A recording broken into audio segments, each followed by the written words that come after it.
evening, our dear friends and loyal podcast followers. Welcome to the final episode of Season 2 of the RFC Tuesday Podcast, the bi-monthly show on the web where we invite the best and brightest in the financial services industry and try to learn from their success and expertise. In the past 7 episodes, we provided recommendations and action plans for Pera and MaPera to help them have a positive cash flow and a healthy surplus. We were able to help them have a better financial position. Now, in this concluding episode, we will be summarizing our key takeaways from each episode. We are accredited members of the RFC Philippines chapter whose passion is to educate the public about the value and benefits of financial planning. The RFC Philippines is the association dedicated to the craft of financial consulting. The association is the sole organization authorized to conduct the RFC conversion courses as well as continuing education in the field of financial planning. I am Kuya Ryan Daes, a registered financial consultant, a chartered wealth manager, and a registered estate planner.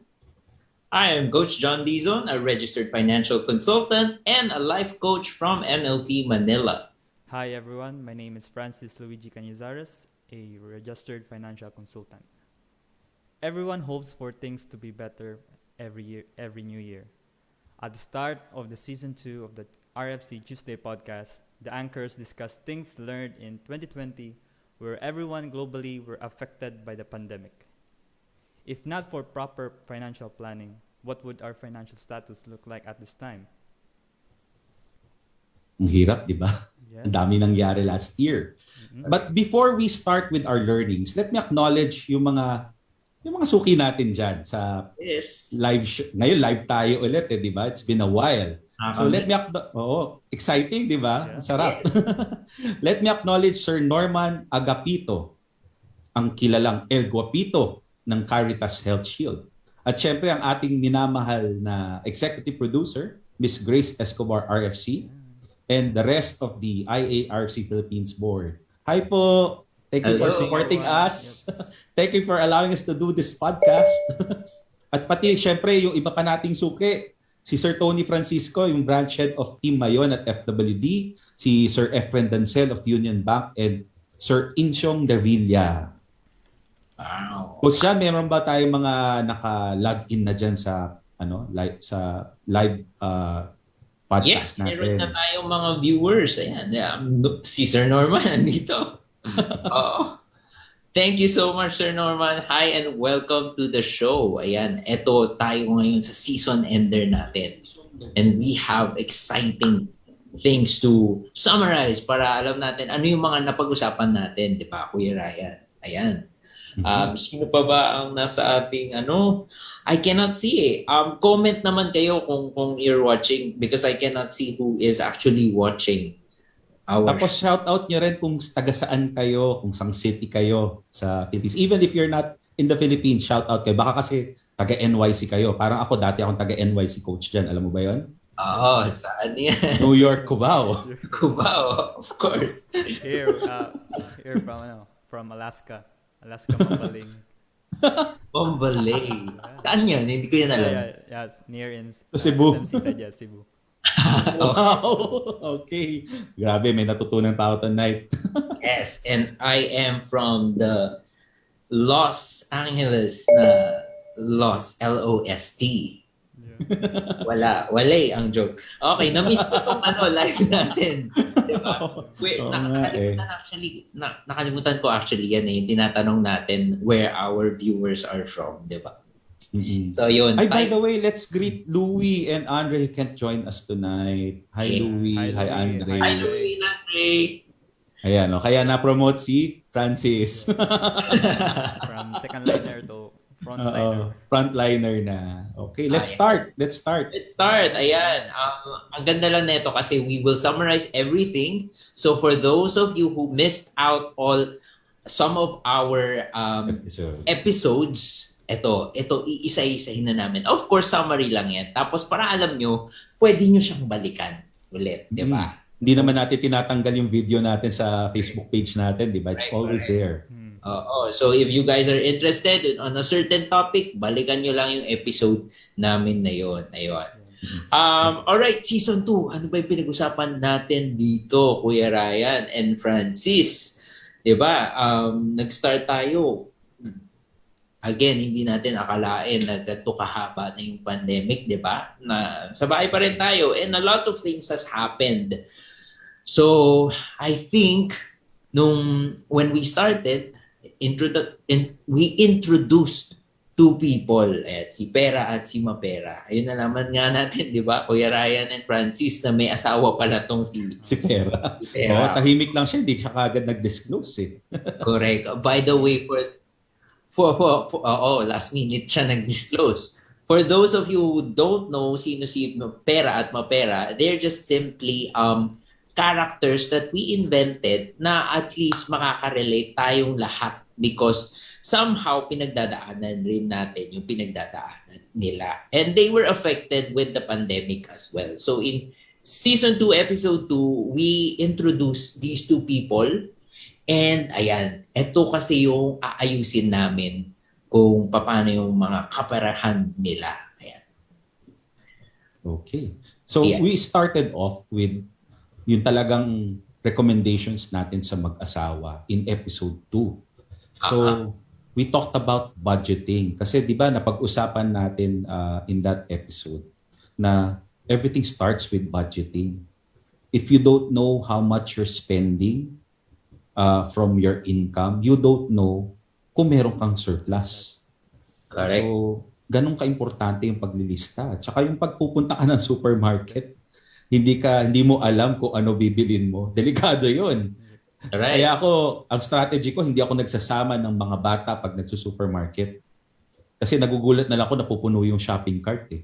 Right. Diba? Anyways, so ang naging guest natin doon actually was Francis and Andre. They shared aside from talking about how to basically about budgeting and all. They shared with us this wonderful app. Ano nga bang app yon, Francis? Yeah, tama. Before I mentioned this app, wala tong advertisement. Ito lang right. Yun. Coincident lang na both kami ni Andres were using the same app. And this app names Money Manager app. So you can download it on Play Store.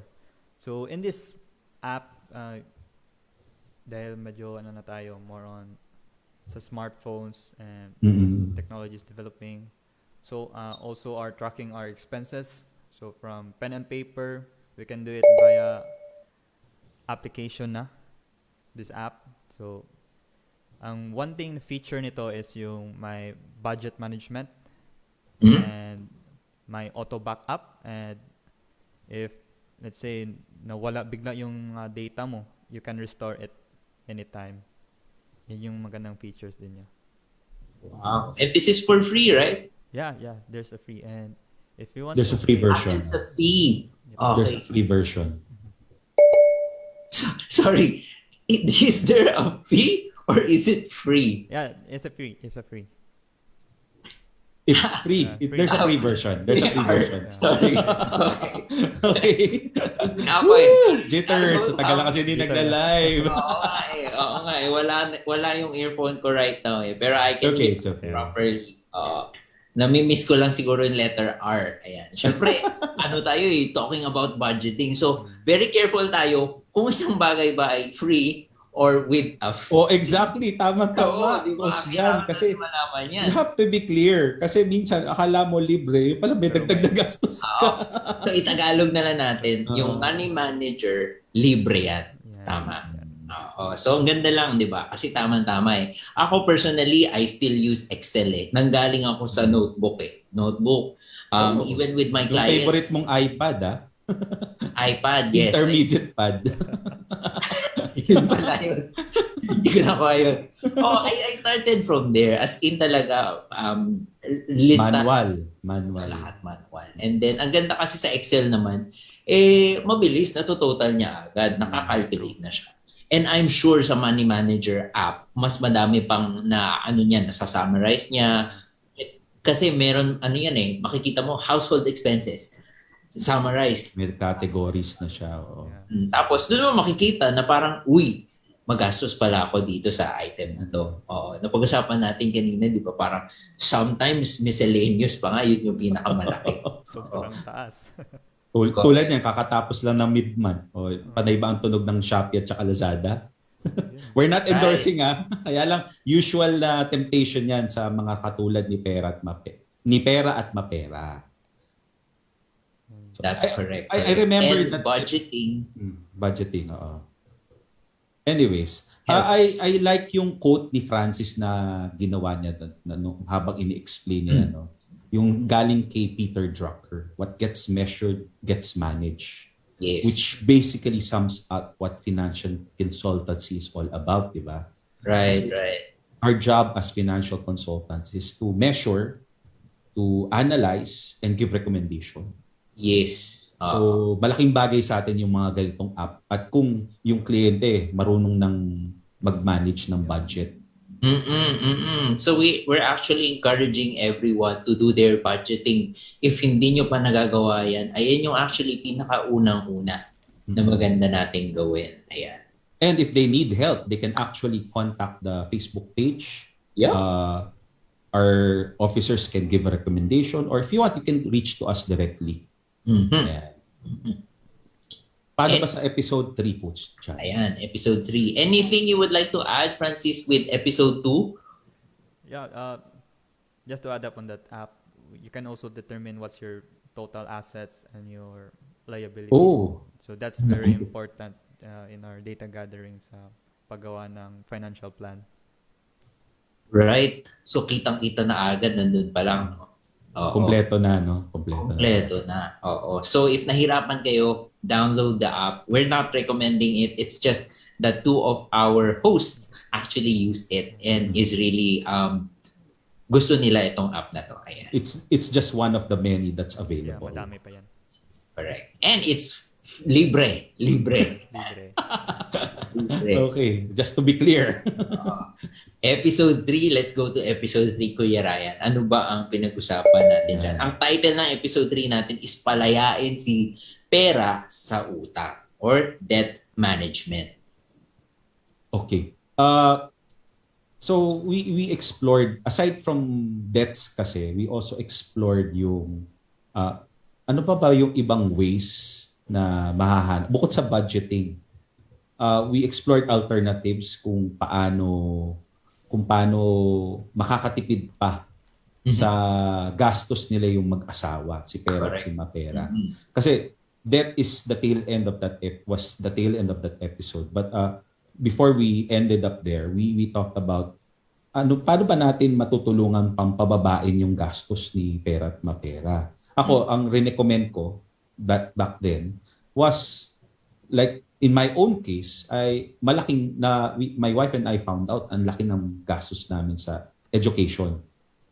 And it just so happened, hindi kasi kami naghahanap na ibang alternatives. But when we did, we found out na marami palang ways para makatipid sa education. Doon lang namin na-discover, mayroon palang tinatawag na educational, ASC I forgot what it stands for, but it's a DepEd program na hindi naman lahat ng anak namin nag-qualify, but parang voucher system siya para parang supplemental budget na binibigay ng Department of Education.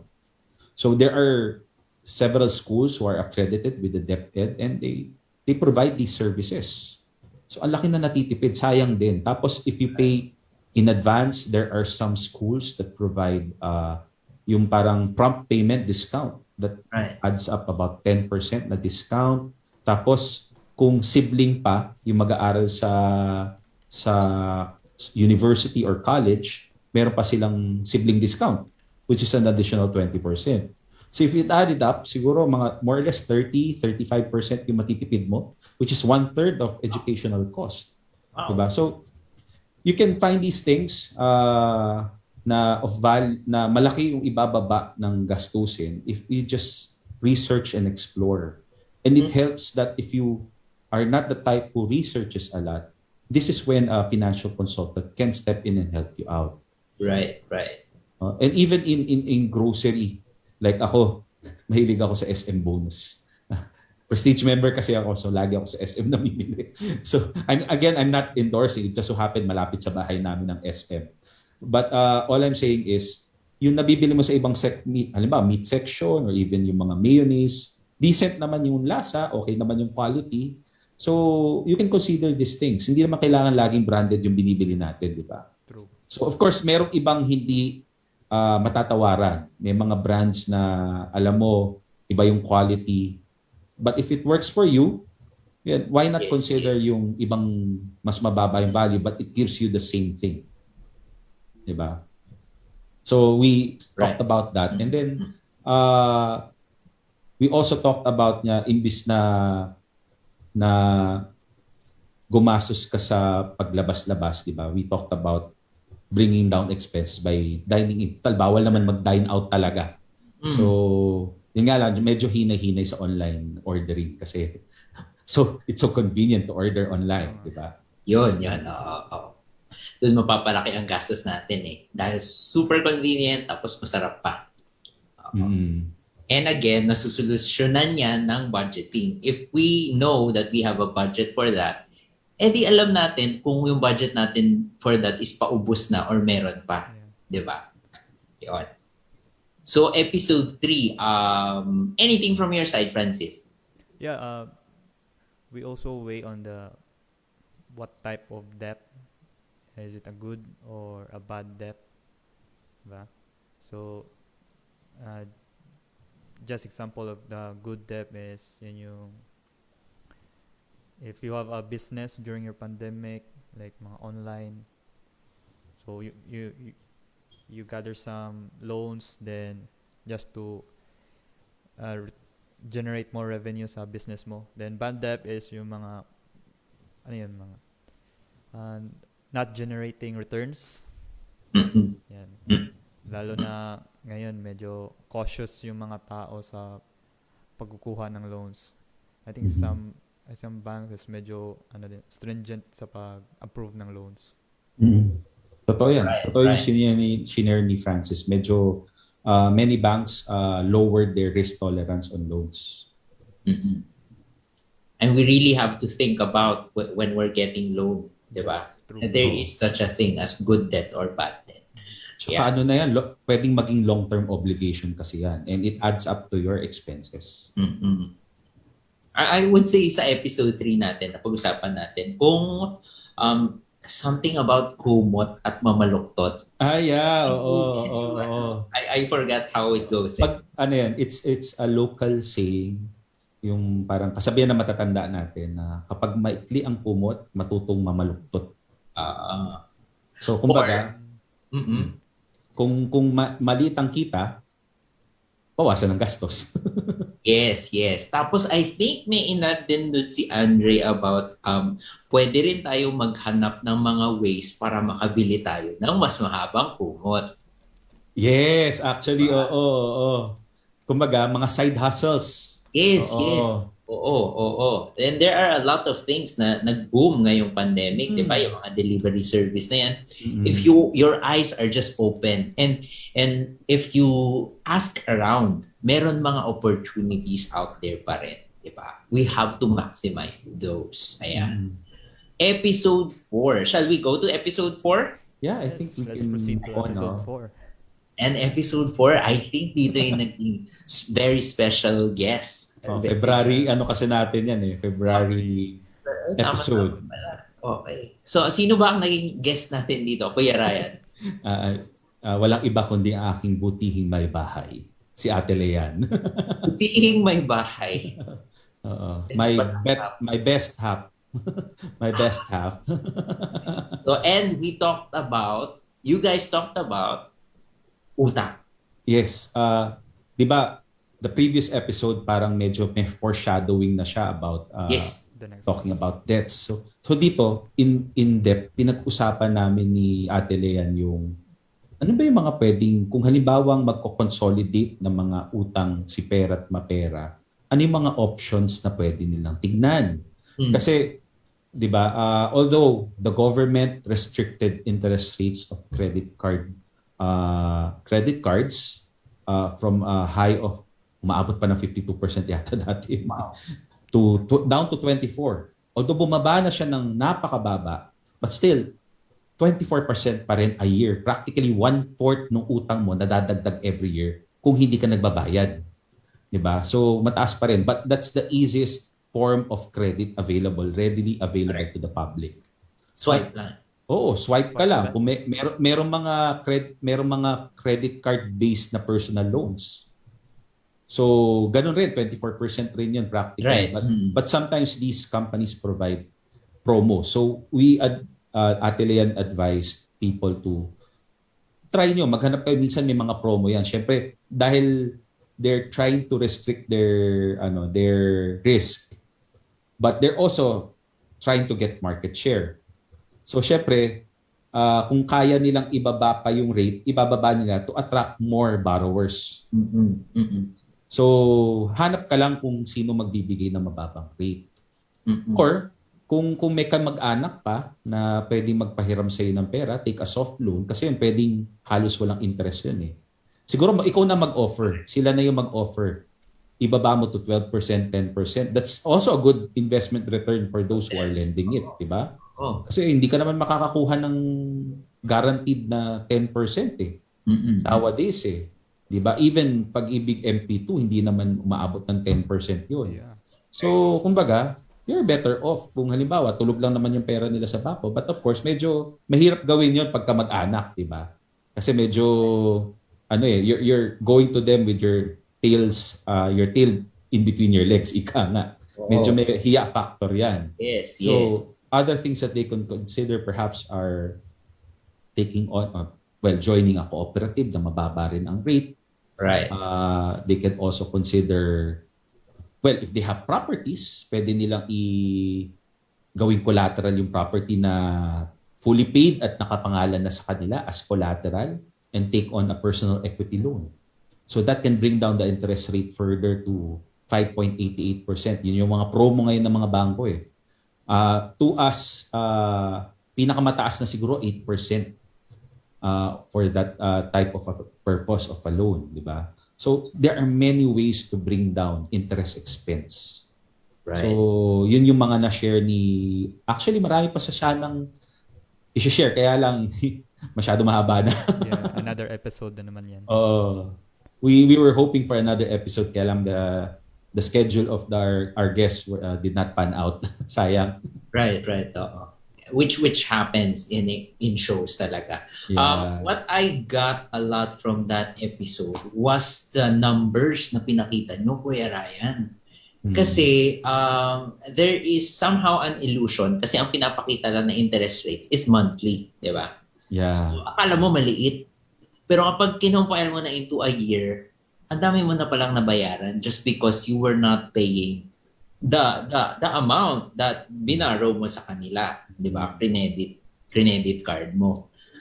Noon napakita niyo yung numbers, doon ako na parang wow, ganito pala kalaki yung mga penalties. And patong-patong siya. May sinasabi. Interest on top of interest. Oo, yung penalty. Tapos kapag binayaran mo yung minimum lang, there's another penalty for that. So parang for most of us na gipit, I think I gave an example of someone who wants to have her money sa bangko. Kaya ayaw niya, minimum lang yung binabayaran niya. Pero in that way pala, nalaman natin na nawawalan siya ng pera. Nagkakaroon ng leak doon because ang dami-daming penalty na binabayaran pala on top pa of each other. Ayan.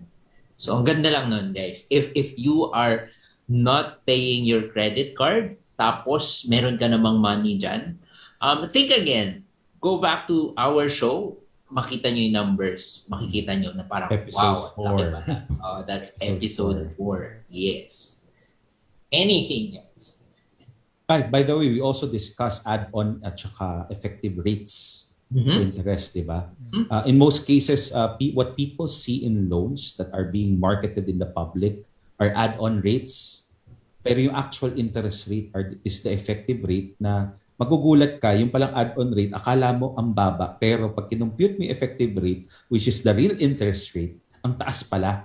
So be careful of, we advise Pera and MaPera na maging careful dun sa trap na yon kasi kung hindi sila aware, you may be seeing a low add-on rate pero mataas pala yung totoong interest rate na binabayaran. So they have to be careful.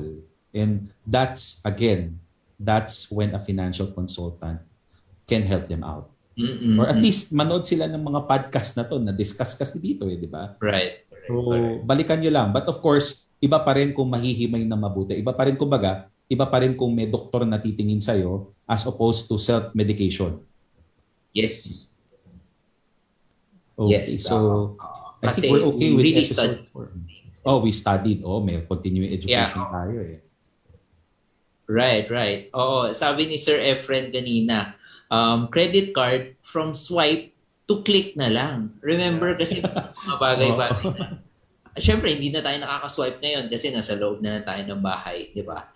And some things are like, kunyari, PayPal, nakasave na yung number mo doon, credit card. So, isang click na lang. Very careful dahil sobrang convenient, di ba? Isang click na lang, whoop, charge na agad. Kaya mas maganda, na lang, yung parang payment app na lang na niloloadan mo. At least may konting restriction. Ito lang budget ko for this month. That could be a tip, Yung budget mo for online shopping, naka-restrict ka lang. Ito lang ita-transfer ko, ito lang pwede kong gamitin. Yes, very right. Tapos mahaba-haba ang proseso niya para mapag-isipan mo pa. Alam mo yun, yung may konting hassle. Oo. Hassle para hindi maklik agad. Kasi hindi sobrang convenient. Pag-click agad kasi baka na-enjoy mo lang yung moment na hype ka lang ng konti. Whoop! Emotional ka lang, emotional buying. Pero for our viewers out there, it doesn't mean that we don't do that as well. May mga, for me, may mga ganun din akong kaso na, woof, click lang. So, nadudulas-dulas rin kami minsan. Well, at least for me, I cannot speak for everyone. Well, I can also speak for myself na may nangyayari rin naman. Parang ano lang yan wala yung pinag-iba sa cardiologist na merong heart ailment. Di ba? Yes. Every one of us can be subjected to that. Or still human. Yes, by the way, nang pag-usapan rin na, gusto kong ibalik konti saglit how important it is to bring back yung emergency funds. Oh yeah. Kasi yung at the time of season 2, napag-usapan natin with each other, ano ba yung mga tinatry natin baguhin. Yung at that time, yung sa akin, nagamit talaga yung emergency funds. So binabalik kong iniipon siya ulit. Inuunti-unti mo ulit. So, very important emergency funds. Kasi instead na mangutang ka, actual cash na naipon mo na yung gagamitin mo. Right. Okay. Ayan. So, are we good for episode 4? Yes, we are. And episode 5 tayo. Yeah. Ang title ng episode 5 natin is Pressing Decisions During Depressing Times. Pressing times talaga eh. The market turmoil is far from over. And kayo ang naging tatlong host dyan, si Andre, Francis, and Kuya Ryan. Pero ang parang resource speaker natin because they're experts in the stock market were Francis and Andre. Yes. So I remember in that episode kasi that time the second wave of COVID-19 was kumbaga showing its ugly head in the Philippines. Right. Tapos hindi pa rin hindi pa rin clear yung vaccination program. So wala pa naka-roll out ng mga na vaccines for herd immunity. So the local stock market went spiral. Bumagsak.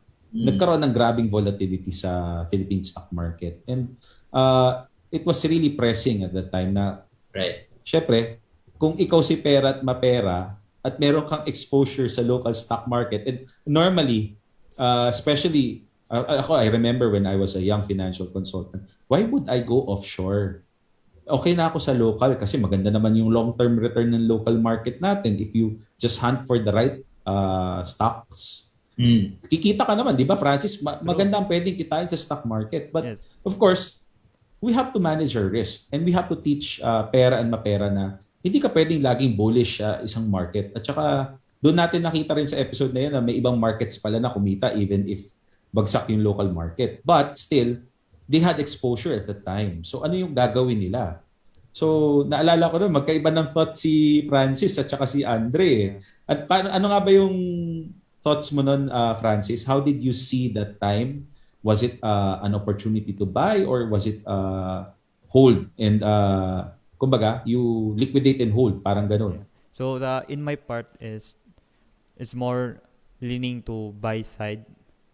So in this case, si Pera and MaPera, we need to determine their risk profile. If they're just kind of investors na conservative, or they're longing for aggressive type, yung high risk, high reward. And we need also to know their goals and objective. In this case, medyo matagal pa yung retirement ni Pera and MaPera. So I was taking for in the buy side. So in this case, yung local stock market is still going down due to yung slow vaccination rollout, then second wave from the last April. Then for Andre's side is a different approach din sa kanya. So for him is it would be prudent to cash in and preserve. Mm-hmm. Yeah. Mm-hmm. And to add on pala, and then we mentioned on portfolio rebalancing. Mm-hmm. Mm-hmm. So kasi every year we need to have a portfolio rebalancing sa mga clients natin because minsan may mga better opportunities and some we need to reduce some underway some portfolio, mga ganyan. Right. Especially ngayon, ang daming changes na upgrades na nagbabago, biglang agad bago, ganito. Yan. Correct. Parang may naalala nga ako, may na-share si Andre about defensive stocks. Or was it you? Yeah. Mm. So there are some companies kasi even during this pandemic, actually kumita pa di ba? Sobrang ganda nga so just an observation ngayon. So right now, we're currently using our internet and yung mga needs natin, yung groceries. Mm-hmm. So itong mga public companies na related into this products or services, they provide good opportunity in the local market. So hindi naman to investment recommendations like PLDT, Globe, and I think in Luzon is well known yung Pure Gold. Mm-hmm. Yeah, correct. Because in Cebu is different yung dominant market dito. Iba dyan, iba yung market, iba yung market leader dyan. Yes. Gaisano ba? Gaisano? Yeah, true. Gaisano. Which is publicly listed as well, di ba? Yeah, Metro Retail. Okay, so episode 5. I think what I got from episode 5, Kuya Ryan and Francis, is diversification talaga, di ba? There are other ways. Kasi it seems like the local, okay na una, di ba? Bubagsak, sige, go, buy. Tapos nung nagkaroon ng second wave, ay, patay. So, sometimes kasi when nakikita natin, there's a big opportunity here, we would plant everything here, which is medyo no talaga. Kasi very risky talaga planting it on one basket. No matter how high nakikita natin yung growth na yan, there's always that risk. And ang ganda lang yung sinabi ni Francis right now na check the risk profile of your clients. Tapos, check nyo rin yung goal and yung timeline. Kailan ba nila kailanganin yung money? Diba? If 1 year lang, maybe not so good to put it in na lang, diba? And then, always, even nakikita nyo kami, we're financial advisors, we give advices to people, to clients. Pero sometimes, nagkakaiba rin yung opinions namin. And again, everything will boil down to, we just advise. The reason we're doing this one is because this IERFC podcast is for us to spread the knowledge, diba? And the reason we took the course as well is for our clients to be equipped as much as possible. But later, in episode 7 about cryptocurrencies, may mga bagay-bagay kasi talaga na sumusulpot na sobrang brand new even for us, na hindi pa namin ganun ka gamay, kumbaga, na kailangan pa namin pag-aralan. So kaya nga tayo may continuing education. Continuing education. Very correct, Kuya Ryan. Ayan. So, itong mga to, we are doing the best to learn as much as possible for you. But at the end of the day, the risk profile is still based on you. And maganda talaga if we do diversification. Ayan. So, ayun yung nakuha ko naman for our episode 5. Grabe, no? Ang daming pwedeng balikan, ang daming pwedeng, actually, pwede pang may madigap tayo ibang pag-uusapan about it eh. Sa dami ng pwedeng pag-usapan about investments. So yung diversification is not limited to just talking about local equities, as I've mentioned. They can actually consider offshore equities or other assets that are available. Ngayon, ang nangyayari nga, ang dami mo ng katulad, aside from cryptocurrency, people are more aware about futures, mga contracts, di ba? So, kumbaga, these are not yet available here. And actually, last year, naalala ko, may nag-introduce pa na REIT initial public offering, yung Ayala REIT. Yes. And this year, I think yung Double Dragon REIT, di ba? Was the second one. So, these are, new assets that are available locally, but they have been available for quite some time already in the international markets. So, ang daming pwedeng paglagyan ng pera. So, kung hindi man sila mag-consider sa local, marami silang pwedeng tignan pa na available na ngayon dito. Sobrang dami. Okay. Shall we go to episode 6? Yes, I think we could proceed. Episode 6, ito grabe ito Kuya Ryan, I have to congratulate you. This has been the highest views to date. Okay, so ito, ang dami talagang nanood nito. Ayan. Oo nga, nagulat nga ako when the reports came in. I was so happy with the with the show kasi ito very mabilis i-apply. Kasi nag-i-invest na tayo, di ba? Pero itong strategy na pinakita mo with all the numbers na nakita natin. Again, I love seeing the numbers kasi dun mo agad makikita effective ba to o hindi. Yun lang naman yung tanong Gusto kumita ng mga tao, effective ba to o hindi? When you show the numbers, doon nakikita, doon lumalabas talaga na, mas malaki talaga po ito. Actually, kahit ako, nagulat ako when I did that for my client. It was an actual client who experienced that return. So, kumbaga, nice. It's actually bumaba pa nga yung return The main objective of that strategy is not just really to have better returns, more of to manage risk.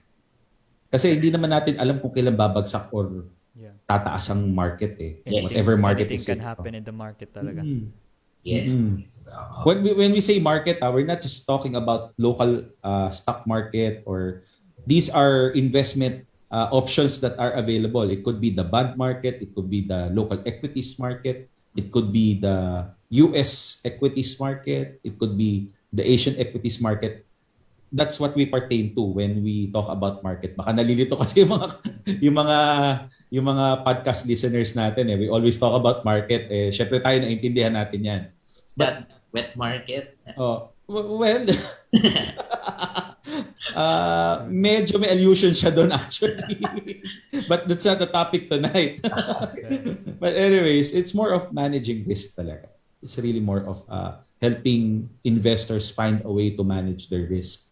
Lalo kung hindi naman sila yung one-time big time. Kasi hindi naman lahat ng tao realistically kaya mag one-time big time na investment. Normally, it's either you're born with a silver spoon perhaps or na early retirement ka or retired ka na meron ka nakuha retirement income kaya ka may malaking lump sum.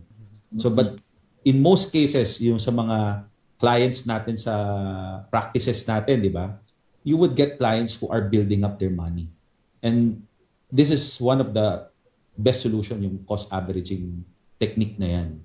It has been proven to work. That's good for the wealth accumulation stage. Yes. So, And yung sinabi mo pang modified cost averaging.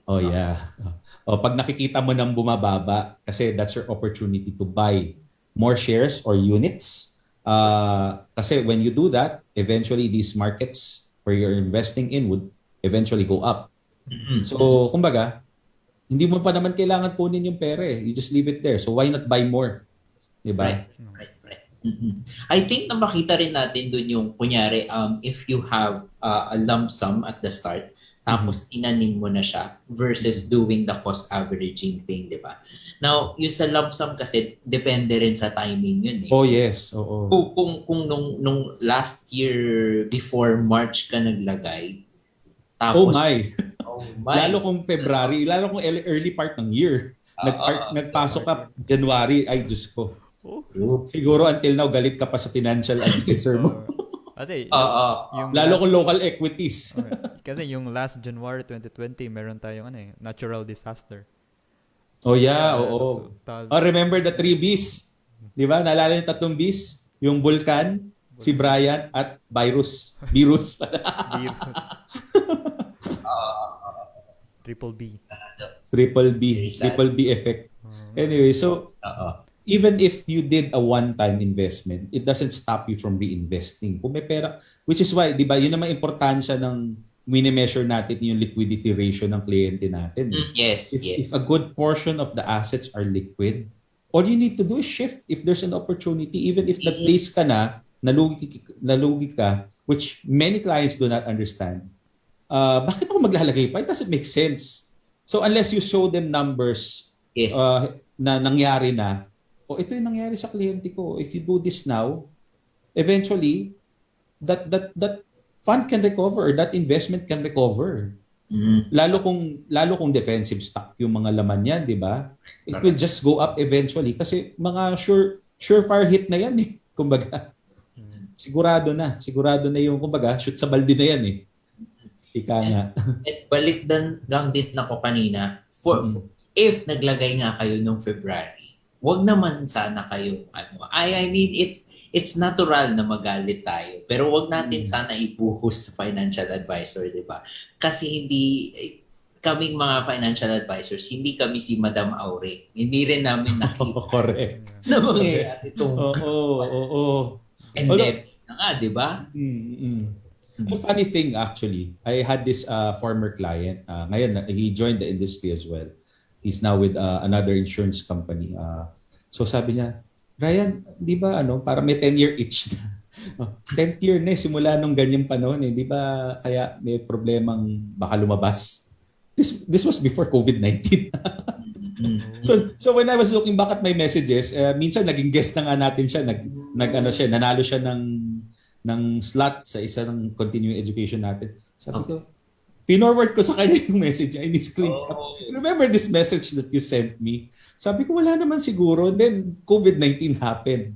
Right. So parang yun lang, you never know. Hindi naman hard and fast rule talaga yung every 10 years may problema mangyayari. But sometimes there are situations that forces market to really become so bad.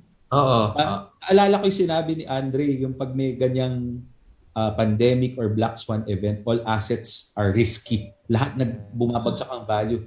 Even traditional assets like gold bumagsak, diba? The correlation goes to 1. To 1. Lahat sila correlated. Lahat sila bagsak ang investment value.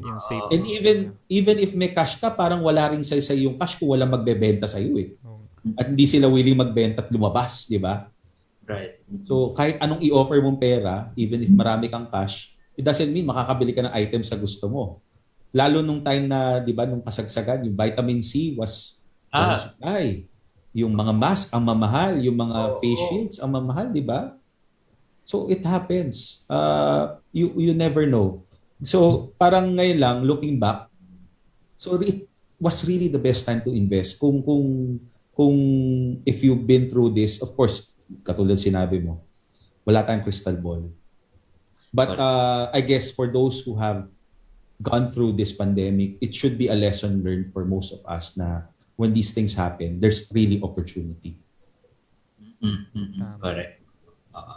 And may nabanggit din si Andre doon, I think, or you, Francis, na timing the market versus time in the market. Yes. Ganyan si Andre nagkwento niya. No? Since wala ang ating one of our resident, ikaw muna mag-explain sa atin. Also, stock specialist. Equity specialist. Yeah, actually talaga, madaming nagtatanong regarding yan. If yung timing the market. Actually, yung sinabi ni Sir Ryan na anything can happen in the market talaga. No one knows yung pagbili mo, tataas agad or bababa bigla. Kasi there are 3 ways yung pupunta yung after ng buying transaction mo. First is either it goes up sideways or third is yung pababa. So, kasi madaming na tawag nito. Once instant cash or instant gain and they want to have this strategy na timing the market. Sa totoo, wala talaga. Mahirap yan. Kahit veteran investor ka na, mahirap din yan. Anything can happen the market. Yan talaga yung natin. Manage your expectations in your investments. Yes. Kaya modified cost averaging. Kasi parang naka-autopilot ka na, di ba, Coach John? Yeah. Oo. So, ganda. Even the liquid ratio na sinabi mo, Kuya Ryan. So, for those who are interested more, ayan, mag-watch kayo ng show namin pabalik. Anong episode kasi pinag-usapan natin? 6. Yes. Episode 6. So, actually, if they really need help, they should not, be afraid to contact a financial consultant. Right. And if you want to really know more about ikaw mismo, hindi naman restricted ang course ng IARFC sa mga financial consultant. Meron din mga dyan really interested on how to handle their own finances. Nag-enroll sila, di ba? So you can always do that. Yeah. Ayan. So, shall we go to our last episode? Oh yeah. Ayan. So, episode 7, yung marami rin nanood ng episode 7 kasi hot topic ngayon ang cryptocurrencies. Oo nga. Diba? Ang daming gustong pumasok sa cryptocurrency. There are many ways to enter it, but not everybody understand how cryptocurrencies work. Buti na lang yung ating sariling president ng association, si Mr. Boyet Benavides. Hi, Sir Hi, Boyet. Sir Boyet. Thank you for guesting in the last episode. Ang ganda ng feedback sa episode. Di ba? Parang, buti na lang. Oo. Ang daming inquiries about cryptocurrencies. Di ba? So, ikaw, Francis, anong takeaway mo doon? In this case, we all know that it's an emerging asset, yung cryptocurrencies, and madaming mga negative sides and positive sides. Yes, the blockchain technology is very helpful in our society. And though some of it use it for mga bad side, though I mentioned before regarding the black market. So they use it as yung currency instead of using the fiat currency. Then in regards to investment, madami din nagtatanong sa akin, is it the right time din ba? Maganda ba tong crypto and everything? Sa akin, yung masasabi ko is, before you invest anything, please do make some research. Yeah. Kasi you're talking about your capital. And it's hard-earned. Yeah, it's hard-earned money. And if gusto mo talaga, if you want to pursue this crypto trading or investment, you don't need to allot everything like all in agad. Una pa. Correct. Delikado yan. Naku, sakit pa naman ng mga Pinoy yan. All or nothing ang mga Pinoy, di ba? Then if you want just a little bit, 10% from your total portfolio, yan, just try lang the market environment of crypto. Kasi iba yung yung trading environment dun. At saka wala siyang trading platform talaga na malinaw, di ba? Wala siyang exchange. Yeah. Hindi siya katulad ng forex market, di ba? Yeah, decentralized siya. Kaya yung advantage niya. Just to add up on what Francis said, I remember Sir Boyet mentioned na 'Di ba normally we allot 10% for speculative assets when we're investing. Ang advice pa nga niya, don't even put in 10%. You just put in 10% of that 10%, which is practically 1%. Yes. Kasi that way, kung kumita siya, okay lang. Kung malugi ka, okay lang rin. Medyo hindi pa yan masakit sa... Oo. Right. Yung okay kumbaga, kurot lang siya. Pero naalala ko si Sir Boyet yung pagkakakwento niya. Yung sa 1% niya na yun, hindi pa rin siya nakatulog. Kasi he invested at the height of the price of the cryptocurrency. It was Bitcoin. Kataasan ng Bitcoin nung ano siya. Kumita siya ng konti, tapos it went downhill na from there. So, dyan pa rin papasok na you really need to practice diversification. Dapat mataas yung risk appetite mo. 24 hours and 7 days a week yung trading. 24 hours ang trading pa naman yan. Kumbaga. Tapos may data mining pa. Tama, naalala ko na pag-usapan rin doon. Yung first time na, yung medyo early days ng cryptocurrency, it was used as a currency of geeks. Sorry for the term. Yung mga medyo techno-savvy na mga tao, individuals, yung mga mahilig sa technology, para sila lang nakakaintindi. At bukod doon, nagamit nga in the deep web, deep dark web.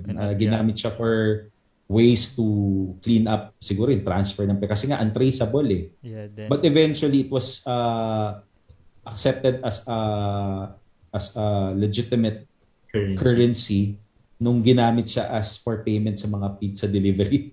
Nakakatawa, di ba? Very humble yung beginnings. And then, yun na. Because of its limited nature, 1 million bitcoins and other cryptocurrencies, ganun lang rin yata ang model. Mm-hmm. So, because of that finite number, medyo yung value niya, talagang, kumbaga, technically speaking, pwede talaga tumaas kasi isang supply, isang 1 million lang eh. Yeah. Hindi na siya dadami, di ba? So although some bitcoins get lost kasi yun yung danger lang. There's nothing bad about investing in Bitcoin for as long as, again, you know what you're doing or any other cryptocurrency. Pero the problem with it is once you lose yung point of kung paano mo siya ina-access, yung virtual wallet mo sa phone mo or nakalimutan mo yung password mo, or nanakaw yung computer mo or laptop mo tapos doon mo lang siya na-access, wala na rin yung Bitcoin mo. So yun yung mga issues na kailangan alamin about it. So kumbaga, again, investors should be beware. We're not recommending it. It's not that we're not recommending you to invest, but you have to be aware yung risk na pwedeng pasukin nyo. Yung pag nawala yung flash drive, kung sa flash drive nagre-reside yung access mo, di ba? Ang flash drive pwede makorrupt pag tinamaan ng static ya, di ba? Diba? So, kumbaga, you have to be careful lang. Yes, very careful. And do the necessary precautions. Mm-hmm. Share lang ako. Go ahead. Sige, Kuya Coach Jan, sige. As of November 20, 2015, the price of 1 Bitcoin was 15,317. 15,000. Ngayon, May 18, it's 2,165,317. Per Bitcoin. Oo, 1 Bitcoin yun. Sobrang taas. Grabe talaga. So, ayan. It might be on the tail end of its run. Nakakatakot lang. So, a word of caution lang. If you're gonna enter this, make sure na if you hit your target return, out ka na. Huwag maging greedy. Diba? Yan yung problema na maraming investors eh. If they find an investment that's really having a good bull run, even if charts are saying it's prime for a correction, they ignore it eh.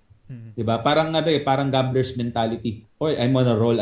Eh, diba alam naman natin when you gamble, lalo sa mga casino, you never beat the house. Padadamahin ka niyan. Yung kumbaga, pagbibigyan ka niyan, pero eventually, babawiin nila lahat yan. Oo. Actually, kaya nga, isa sa magandang niyan is ina-assign mo yun sa advisor eh. Kasi walang emosyon na connection. Kapag na-reach na yung target, i-withdraw na. Kasi kapag ikaw mismo nakakita, ang hirap gawin yan, yung naabot mo na yung target, tapos nakikita mo, pataas pa rin ng pataas. Disiplina, di ba? Oo, ang hirap. Remember, we talked about rebalancing kanina. So you always apply that even with other emerging assets. Especially emerging assets na hindi pa even qualified as speculative assets. Diba? Yeah. So again, check when you're investing on something, at least alam mo kung paano siya nag-work, the basics. Kasi kapag hindi mo alam, baka if it's too good to sinasabi doon? Too good to be true. Too good to be true. If it's too good to be true, it's too good to be true. Correct. So, watch out kasi madaming klase rin yung bentahan I think yan Bitcoin or maraming platform. Sobra. Merong iba, they use multi-level marketing as a platform. Merong mga coin wallets. I see. So ang dami. Learn. Kasi learning on one thing makes it less risky. Yes. Okay. Knowledge is power. Alam mo pa. Knowledge is power. Ika nga ni Ernie Baron. Ernie Baron. Ayan. Okay. Kuya Ryan or Francis, any last words for our season 2 ender? Yep. For me, parang nakukulang pa din. Madami pa tayong kailangan matutunan. Not just an RFC but also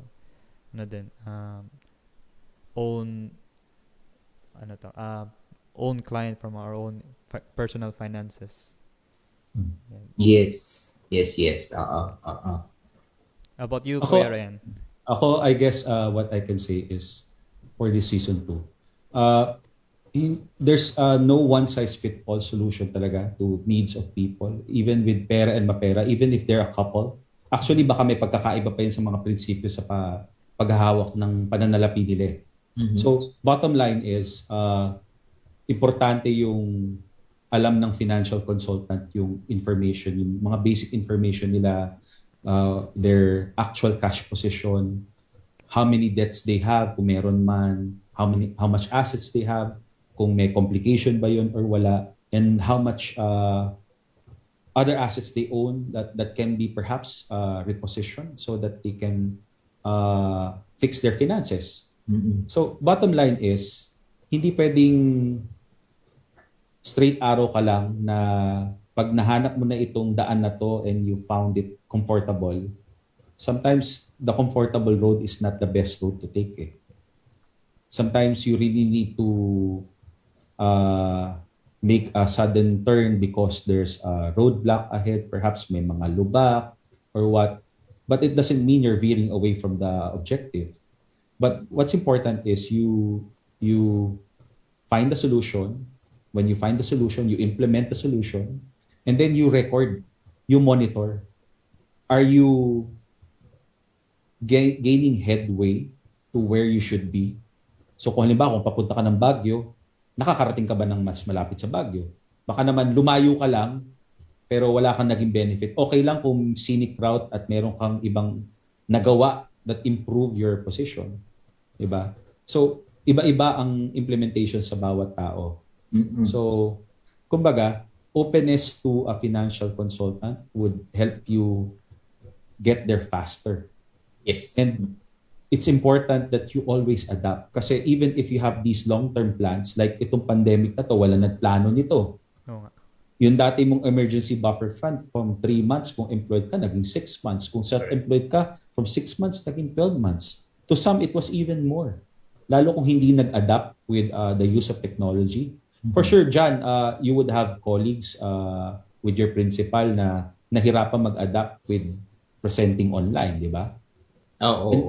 And even in stock trading, yung when you're handling clients, Francis, for sure, lalo yung mga medyo may edad na hindi sanay sa non-face-to-face or technology, di ba? Nangangapa pa rin until now. If not for someone like you who's younger perhaps and who's more adapted to technological advancements, lalo siguro sila nahirapan mag-invest. So, parang ganun lang. Everything is fluid when it comes to our practice. Yung dating tama, pwedeng magbago. Yung luma, pwedeng bumalik. So, bottom line is, you have to review, you have to recalibrate when needed. Hindi pwedeng, yun na umpisahan mo na, yun at yun lang, which is why dito papasok yung communication at saka yung tamang relationship ng client at saka ng financial consultant nila. And I guess, with all of these things that we were able to give Pera and MaPera, I hope it could help them. Basta importante lang, they implement it and they still work together with their financial consultant. Right. Ako, I would say, ang ganda lang kasi ng RFC, IARFC, the way that this is programmed to really help Filipinos. This, what we've done in Season 2 is we've presented si Pera at MaPera somehow to imitate the life of a Filipino at kung paano natin sila matutulungan from getting that emergency funds back to its normalcy, tapos yung budgeting nila, inaayos natin, cash flow, etc. Having surplus, saan ilalagay yung surplus na yan, about utang. So in a way, this is it's a part of what we've taken from our course itself. Pero again, like what you said, Kuya Ryan, everything is personalized. Kaya titingnan natin yan from the perspective talaga of what is this person's goal. Ika nga, di ba? So ayun yung kagandahan when you talk to a financial consultant talaga na really knowledgeable on these things. Yeah. Okay. So as we close Season 2, we all want our podcast viewers to be excited for Season 3. Where we'll be hearing from our international counterparts, di ba?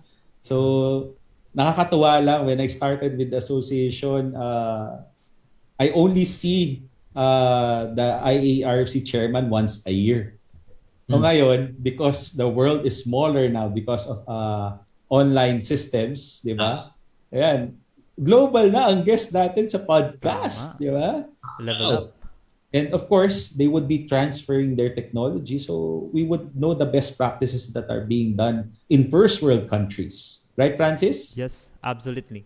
So our speakers for Season 3 are not just RFCs, but they hold the designation of MRFC. That's Mastered Registered Financial Consultant. So level up pa yan sa RFC. So definitely, our special guest for Season 3 continues to redefine success, that they are willing to share how to market your service as RFC, the things to do or not to do in your RFC practice. And since majority in the financial services now are women, someone will talk about how she does her how does she do her practice in her financial consultancy. Wow. Ako, I'm really looking forward for next season.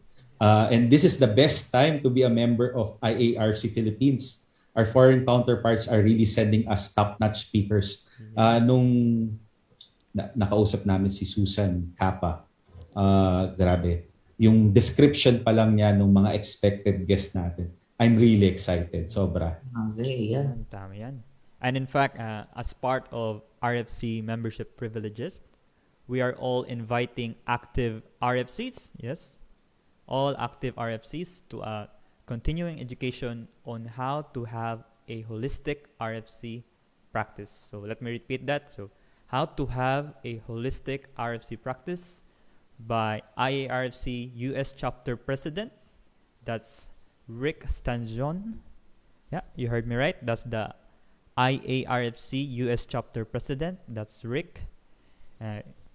This is free continuing education for all active RFCs on June 26, 2021.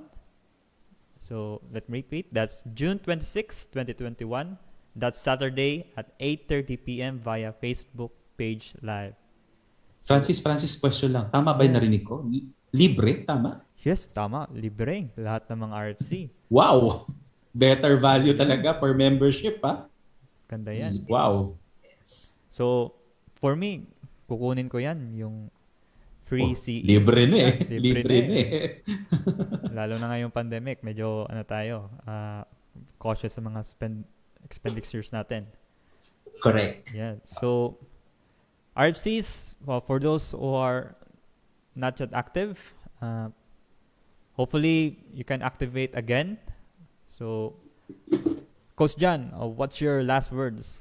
Ayan, of course, libre. Kunin natin yan. And this is not just libre lang. This is from our IARFC US chapter president. Yeah. It's the president who will talk to us, diba? Of course, this is being part of the membership of the continuing education. Ayan. So, going international na tayo, guys. Are you guys excited? So, totoo ba na pupunta tayo sa NYC na? Or New York Cubao? Oo, sa New York Cubao. Ayan. So, grabe. From the start, New York Cubao, ngayon, mga taga New York na ang mga, or international, we're going international Level in up. terms of our guests. That they are mastered RFC, which is even beyond level up the talaga. summa cum laudes that we are. Yes, so excitement is really in the air, and we are RFC. We as RFCs will continue to adapt to the better normal, knowing that the new currency now is actually knowledge. Ayan. Unfortunately, our time is up again. On behalf of our executive producer, Miss Grace De Vera Escobar, this is RFC Tuesday Podcast saying it is better to be in the know than to be the last to know. Good night, everyone. Good night. Good night. Stay safe. Stay safe. God bless.